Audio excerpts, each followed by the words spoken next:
ki že vse skozi podpira našo pobudo s svojim sodelovanjem. Bog plačaj, nekam se jih mudi, tako da ne bodo še naprej z nami, pa vendar najlepša hvala za vse, kar smo lahko skupaj ustvarili v teh 6 letih.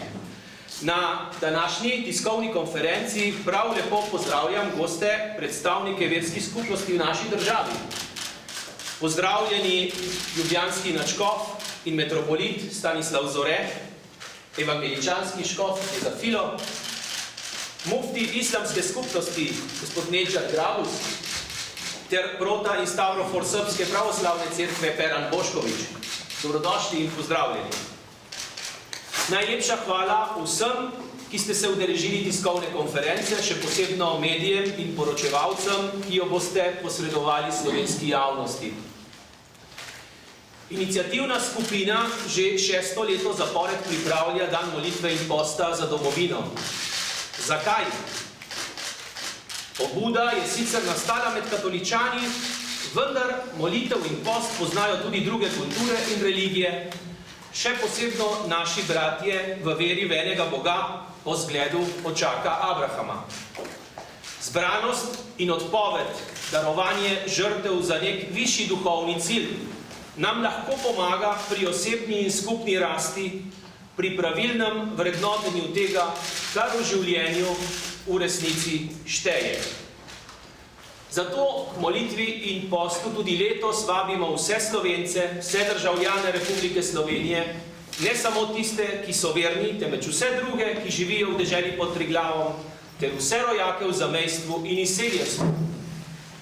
Spodbujata nas k večji povezanosti, zavesti, da smo soodvisni in drug drugemu potrebni, ter skupnimi močmi lahko naredimo veliko za dobro vseh.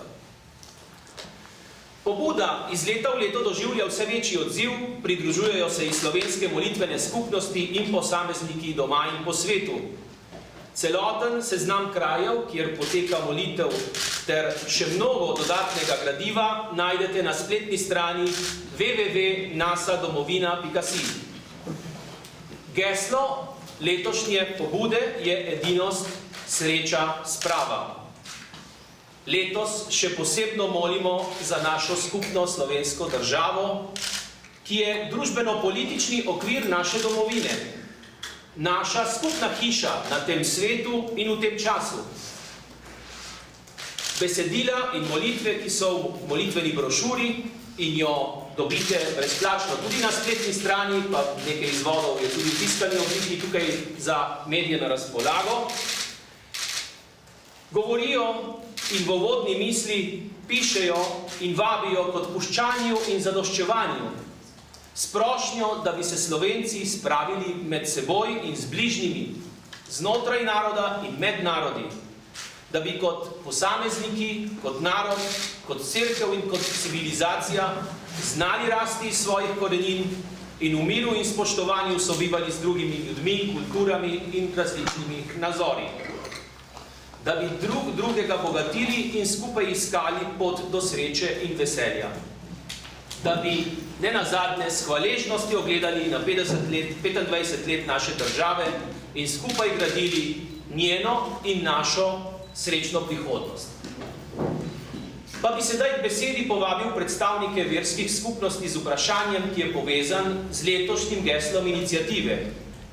Namreč, kako po vašem mnenju verske skupnosti pomagajo uresničevati Prešernovo vizijo edinosti, sreče in sprave za naš narod, našo domovino in našo državo?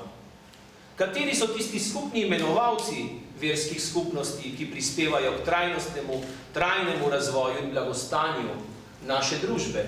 Pa bi predlagal, da se kar tukaj iz leve proti desni oglasite.